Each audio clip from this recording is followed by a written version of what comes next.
Hi ನಮಸ್ತೆ ಸ್ನೇಹಿತರೆ, ನಾನು ನಿಮ್ಮ Roopakshatriya. Welcome to Roopakshatriya YouTube blog. So ಇವತ್ತು ಬಂದು ನವರಾತ್ರಿಯ ಮೊದಲನೇ ದಿನ ಬಂದ್ಬಿಟ್ಟು ಚಾಮುಂಡೇಶ್ವರಿಯ ಈ 9 ದಿನಗಳು ಕೂಡ 9 ಅವತಾರಗಳನ್ನು ನಾವು ಪೂಜೆಯನ್ನು ಮಾಡ್ತೀವಿ. ಮೊದಲನೇ ಅವತಾರ ಬಂದ್ಬಿಟ್ಟು ಶೈಲಪುತ್ರಿ ಅವತಾರ. ಸೊ ಹಾಗಾಗಿ ಇವತ್ತು ಮೊದಲನೇ ದಿನ ಆಗಿರೋದ್ರಿಂದ ನಮ್ಮ ಬೆಳ್ಳಂಡೂರಿನ ದೊಡ್ಡಮ್ಮ ದೇವಸ್ಥಾನ ಹಾಗೆ ಬೇರೆ ದೇವಸ್ಥಾನಗಳಲ್ಲಿ ಬಹಳ ಚೆನ್ನಾಗಿ ಅಲಂಕಾರವನ್ನು ಮಾಡಿದ್ದಾರೆ. ಸೊ ಹಾಗಾಗಿ ನಾನು ದೇವಸ್ಥಾನಕ್ಕೆ ಹೋಗ್ತಾ ಇದ್ದೀನಿ, ಬನ್ನಿ ನೋಡೋಣ. ದೇವಸ್ಥಾನಕ್ಕೆ ನಡ್ಕೊಂಡು ಹೋಗ್ತಾ ಇದ್ದೀವಿ ಆ್ಯಂಡ್ ಸ್ವಲ್ಪ ದೂರ ಇದೆ ದೇವಸ್ಥಾನ. ನಾನು ನಮ್ಮ ಚಿಕ್ಕಮ್ಮ ಹಾಗೆ ವಸಂತ ಆಂಟಿ ನಮ್ಮ 3 ಜನ ಕೂಡ ದೇವಸ್ಥಾನದ ಕಡೆಗೆ ನಡ್ಕೊಂಡು ಹೋಗ್ತಾ ಇದ್ದೀವಿ.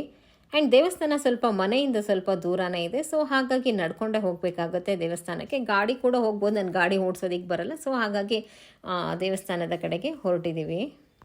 ದೇವಸ್ಥಾನದ ಹತ್ರ ಬಂದಿದ್ದೀವಿ. ನೋಡಿ ಎಷ್ಟು ಚೆನ್ನಾಗಿ ಅಲಂಕಾರವನ್ನು ಮಾಡಿದ್ದಾರೆ.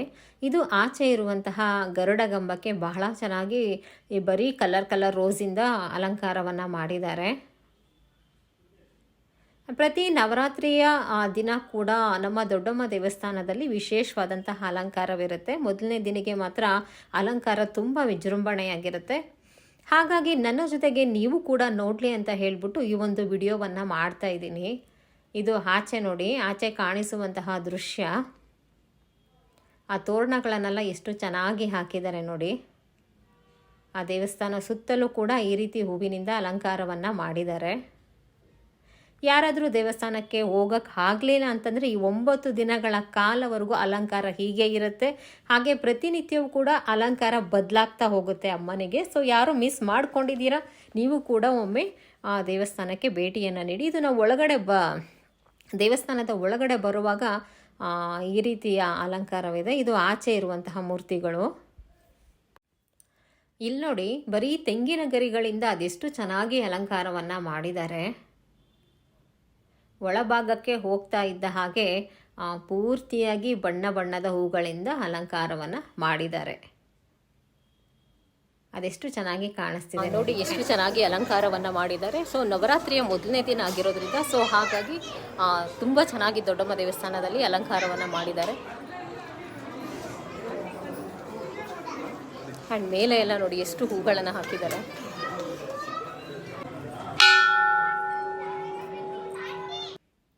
ನಾವು ಹೋದಾಗ ದೇವಸ್ಥಾನ ಸ್ವಲ್ಪ ರಶ್ ಇತ್ತು. ಆಗ ತಾನೇ ಪೂಜೆ ಆಗ್ತಾಯಿತ್ತು, ಜನ ಕೂಡ ತುಂಬ ಜನ ಇದ್ದರು. ಹಾಗಾಗಿ ಪೂಜೆ ಎಲ್ಲ ಆಗಲಿ, ಆಗ ಸ್ವಲ್ಪ ಜನ ಕಡಿಮೆ ಆಗ್ತಾರೆ ಅಂತ ಹೇಳ್ಬಿಟ್ಟು ಸ್ವಲ್ಪ ಹೊತ್ತು ವೆಯ್ಟ್ ಮಾಡಿ ಆಮೇಲೆ ವಿಡಿಯೋವನ್ನು ಹಿಡ್ಕೊಳ್ತಾ ಇದ್ದೆ. ನೀವು ಕೂಡ ನೋಡಿ ಅಮ್ಮನ ಅಲಂಕಾರವನ್ನು ತುಂಬಿಕೊಳ್ಳಿ. ನನಗೆ ಈ ತೋರಣಗಳಂತೂ ತುಂಬಾ ಇಷ್ಟ ಆಯಿತು. ಬಾಗಿಲಿಗೆ ತುಂಬ ಚೆನ್ನಾಗಿ ಹಾಕಿದ್ದಾರೆ.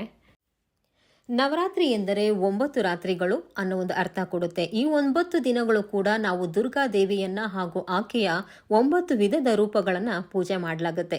ಪ್ರತಿಯೊಂದು ದಿನವೂ ಕೂಡ ದೇವಿಯ ನಿರ್ದಿಷ್ಟ ಬಣ್ಣ ಮತ್ತೆ ರೂಪಕ್ಕೆ ಸಂಬಂಧಿಸಿರುತ್ತೆ. ಅನೇಕ ಭಕ್ತರು ಅಷ್ಟಮಿಯಂದು ಆರತಿ, ಸಂಧಿ ಪೂಜೆಗಳನ್ನು ಕೂಡ ಮಾಡ್ಕೊಳ್ತಾರೆ. ಹಾಗೆ ಹಣ್ಣು ಹಂಪಲುಗಳು ಮತ್ತು ಸಿಹಿ ತಿಂಡಿಗಳನ್ನು ದೇವಿಗೆ ಸಮರ್ಪಿಸ್ತಾರೆ. ನವರಾತ್ರಿ ಹಬ್ಬದ ಮೊದಲನೇ ದಿನವು ತಾಯಿ ಶೈಲಪುತ್ರಿ ದೇವಿಗೆ ಸಮರ್ಪಿತವಾಗಿರುತ್ತೆ. ಈ ಒಂದು ದಿನ ಬಿಳಿ ಬಣ್ಣದ ಬಟ್ಟೆಯನ್ನು ಧರಿಸಿ ಪೂಜೆಯನ್ನ ಮಾಡಲಾಗತ್ತೆ. ಇದು ಬಂದ್ಬಿಟ್ಟು ಉತ್ಸವ ಮೂರ್ತಿಯನ್ನ ಆಚೆ ಕೂರಿಸಿರ್ತಾರೆ ಆ್ಯಂಡ್ ಗರ್ಭಗುಡಿಯಿಂದ ಇನ್ನು ಸ್ವಲ್ಪ ಮುಂದೆ ಕೂರಿಸಿರ್ತಾರೆ. ಈ ಒಂದು ಉತ್ಸವ ಮೂರ್ತಿಗೆ ಎಲ್ಲ ಜನ ಕೂಡ ಹೋಗಿ ಅರ್ಶಿನ ಕುಂಕುಮವನ್ನು ಇಟ್ಟು ಅಕ್ಷತೆ ಕಾಳನ್ನು ಹಾಕಿ ಉಯ್ಯಾಲೆಯನ್ನು ತೂಗುವಂಥ ಅವಕಾಶವನ್ನು ಭಕ್ತಾದಿಗಳಿಗೆ ಈ ಒಂದು ದೇವಸ್ಥಾನದಲ್ಲಿ ಕೊಟ್ಟಿರ್ತಾರೆ. ಸೊ ಹಾಗಾಗಿ ಮೊದಲನೇ ದಿನ ಜನ ಜಾಸ್ತಿ ಇರ್ತಾರೆ. ಮೊದಲನೇ ದಿನ ಭಕ್ತರು ಬಂದ್ಬಿಟ್ಟು ದುರ್ಗಾದೇವಿಗೆ ಕಳಶವನ್ನು ಸ್ಥಾಪನೆಯನ್ನು ಮಾಡ್ತಾರೆ. ನವದುರ್ಗಾ ಪೂಜೆಯನ್ನು ಮಾಡ್ತಾರೆ. 9 ದಿನಗಳು ಕೂಡ ಪ್ರತಿಯೊಂದು ದಿನವೂ ದುರ್ಗಾದೇವಿಯ ವಿವಿಧ ಅವತಾರಗಳನ್ನು ಪೂಜೆಯನ್ನು ಮಾಡ್ತಾರೆ. ಶೈಲಪುತ್ರಿ ದೇವಿಯು ಬಿಳಿ ಬಣ್ಣವನ್ನು ಹಾಗೂ ಬಿಳಿ ಬಣ್ಣದ ವಸ್ತುಗಳನ್ನು ಪ್ರೀತಿಸ್ತಾಳೆ. ಈ ದಿನ ಬಿಳಿ ಬಣ್ಣದ ಬಟ್ಟೆಗಳನ್ನು ಧರಿಸುವುದರಿಂದ ಶೈಲಪುತ್ರಿ ಅನುಗ್ರಹ ಸಿಗುತ್ತೆ.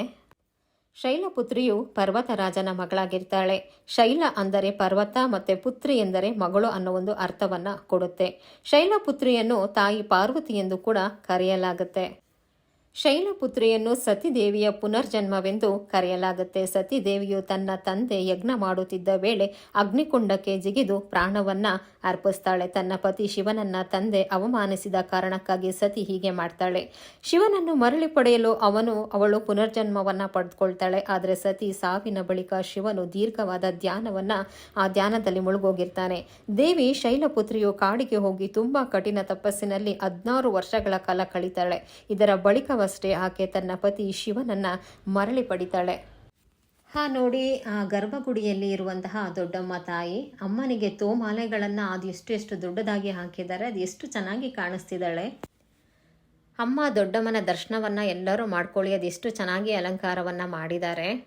ಅಂಡ್ ಈ ಒಂದು ಶೈಲಪುತ್ರಿಯು ಬಂದ್ಬಿಟ್ಟು ಕಂಡಾಸುರ ಅನ್ನುವಂಥ ರಾಕ್ಷಸನನ್ನು ಕೂಡ ಸಂಹಾರವನ್ನು ಮಾಡ್ತಾಳೆ. ಕಂಡಾಸುರ ಬಂದ್ಬಿಟ್ಟು ದೀರ್ಘಕಾಲ ತಪಸ್ಸನ್ನು ಮಾಡಿ ತನಗೆ ಯಾರಿಂದಲೂ ದೈವ ದಕ್ಷರು ರಾಕ್ಷಸರು ಯಾರಿಂದಲೂ ಕೂಡ ಸಾವು ಬರಬಾರ್ದು ಅಂತ ಹೇಳಿ ಬ್ರಹ್ಮನಲ್ಲಿ ವರವನ್ನು ಪಡೆದಿರ್ತಾನೆ. ಅಂಥ ಸಂದರ್ಭ ಕಂಡಾಸುರ ರಾಕ್ಷಸ ಬಂದ್ಬಿಟ್ಟು ಬಹಳ ಗರ್ವದಿಂದ ತಾನು ಪಡೆದಂಥ ವರಕ್ಕೋಸ್ಕರ ಬಹಳ ಗರ್ವದಿಂದ ನಡ್ಕೊಳ್ತಾ ಇರ್ತಾನೆ. ದೇವತೆಗಳಿಗೆ ಋಷಿಮುನಿಗಳಿಗೆ ಬಹಳ ತೊಂದರೆಯನ್ನು ಕೊಡ್ತಾ ಇರ್ತಾನೆ. ಋಷಿಮುನಿಗಳು ಪೂಜೆಯನ್ನು ಯಜ್ಞಗಳನ್ನು ಮಾಡುವಾಗ ಅದನ್ನೆಲ್ಲ ನಾಶಪಡಿಸ್ತಾ ಇರ್ತಾನೆ. ನಂತರದಲ್ಲಿ ಶೈಲಪುತ್ರಿಯು ಅವತಾರವನ್ನು ತಾಳಿ ತನ್ನ ಕೈಯಲ್ಲಿ ಇದ್ದಂತಹ ತ್ರಿಶೂಲದ ಮೂಲಕ ಅಮ್ಮ ಕಂಡಾಸುರ ರಾಕ್ಷಸನನ್ನು ಸಂಹಾರವನ್ನು ಮಾಡ್ತಾಳೆ.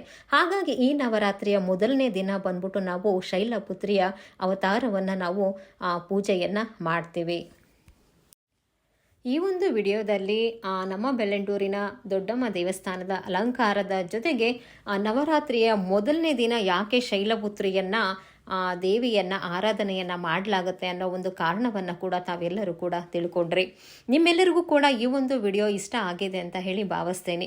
ಸೊ ಇನ್ನೂ ಯಾರೂ ನನ್ನ ಚಾನಲ್ನ ಸಬ್ಸ್ಕ್ರೈಬ್ ಮಾಡ್ದಿರಾ ನೋಡ್ತಾ ಇದ್ದೀರಾ, ದಯವಿಟ್ಟು ಚಾನಲ್ನ ಸಬ್ಸ್ಕ್ರೈಬ್ ಮಾಡಿ, ಲೈಕ್ ಮಾಡಿ, ಹಾಗೆ ಶೇರ್ ಮಾಡಿ. ನಿಮ್ಮೆಲ್ಲರ ಸಪೋರ್ಟ್ ಕೂಡ ನನಗೆ ಬಹಳನೇ ಮುಖ್ಯ ಆಗುತ್ತೆ.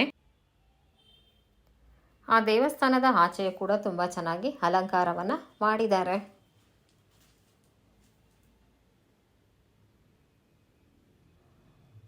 ಇಲ್ಲಿಗೆ ಈ ಒಂದು ವ್ಲಾಗ್ನ ಎಂಡ್ ಮಾಡ್ತಾ ಇದ್ದೀನಿ. ತಮ್ಮೆಲ್ಲರಿಗೂ ಕೂಡ ಧನ್ಯವಾದಗಳು. ಹ್ಯಾಂಡೆಲ್ಲ ಕುತ್ಕೊಂಡು ಪ್ರಸಾದ ತಿಂತಾ ಇದ್ದೀವಿ. ಈ ಕಡೆ ವಸಂತಕ್ಕ, ಆ ಕಡೆ ಚಿಕ್ಕಮ್ಮ ಇದ್ದಾರೆ.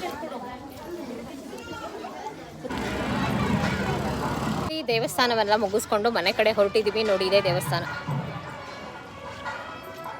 ನವರಾತ್ರಿಗೆ. ಸೊ ದೊಡ್ಡಮ್ಮ ದೇವಸ್ಥಾನದಲ್ಲಿ ವಿಶೇಷವಾದಂತಹ ಅಲಂಕಾರವನ್ನು ಮಾಡಿದ್ದಾರೆ. ತುಂಬ ಚೆನ್ನಾಗಿದೆ ಅಲಂಕಾರ ಎಲ್ಲ. ಪ್ರಸಾದ ಎಲ್ಲ ತಿಂದ್ಬಿಟ್ಟು ನಾನು ನಮ್ಮ ಚಿಕ್ಕಮ್ಮ ಹಾಗೆ ವಸಂತಕ್ಕ ನೋಡಿ ಆ್ಯಂಡ್ ಎಲ್ಲ ನಡ್ಕೊಂಡು ಹೋಗ್ತಾ ಇದ್ದೀವಿ. ಆ್ಯಂಡ್ ಸ್ವಲ್ಪ ದೂರ ಮನೆಗೂ ಮತ್ತು ಈ ದೇವಸ್ಥಾನಕ್ಕೆ ಸ್ವಲ್ಪ ದೂರ ಇದೆ. ಸೊ ನಡ್ಕೊಂಡು ಹೋಗಬೇಕು. ಆ್ಯಂಡ್ ನೋಡಿ ದೇವಸ್ಥಾನ ಕಾಣಿಸ್ತಾ ಇದೆ. ದೊಡ್ಡಮ್ಮ ಇರುವಂತಹ ದೇವಸ್ಥಾನ ಜಾಗ ನೋಡಿ ಎಷ್ಟು ಚೆನ್ನಾಗಿದೆ, ಪ್ರಶಾಂತವಾಗಿ. ಆ್ಯಂಡ್ ಅಲ್ಲಿಂದ ನಡ್ಕೊಂಬರೋದಿದೆಯಲ್ಲ ಅದೇ ಕಷ್ಟ. ಹತ್ಕೊಂಡಿದ್ದೀವಿ ನಾವು ಪ್ರಸಾದ ಮನೆಗಳಿಗೆ.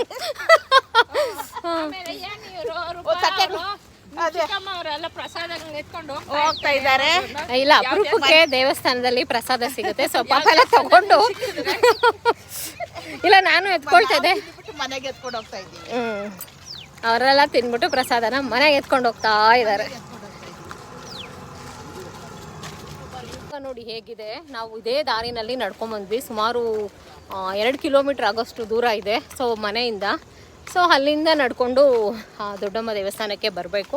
ಗಾಡಿಗಳಲ್ಲಿ ಆರಾಮಾಗಿ ಬರ್ಬೋದು. ಸೊ ಮಾತಾಡ್ಕೊಂಡು ಈ ರೀತಿಯಲ್ಲಿ ವಾಕಿಂಗ್ ಮಾಡ್ಕೊಂಡು ಬರೋ ಚೆನ್ನಾಗಿರುತ್ತೆ ಒಂಥರ. ಸೊ ಹಾಗಾಗಿ ಎಲ್ಲ ಬಂದ್ವಿ. ನೋಡಿ ಹೇಗಿದೆ. ಆ ಕಡೆ ಫುಲ್ಲು ಕೆರೆ ಇದೆ. ಈ ಕಡೆಲ್ಲ ಅಪಾರ್ಟ್ಮೆಂಟ್ಸ್ ಇದೆ. ಅಲ್ಲಿ ನೋಡಿ. ಆ್ಯಂಡ್ ಈಗ ಮಾತಾಡಿಕೊಂಡು ಹಾಗೆ ಮನೆ ಕಡೆ ಹೋಗ್ತೀವಿ.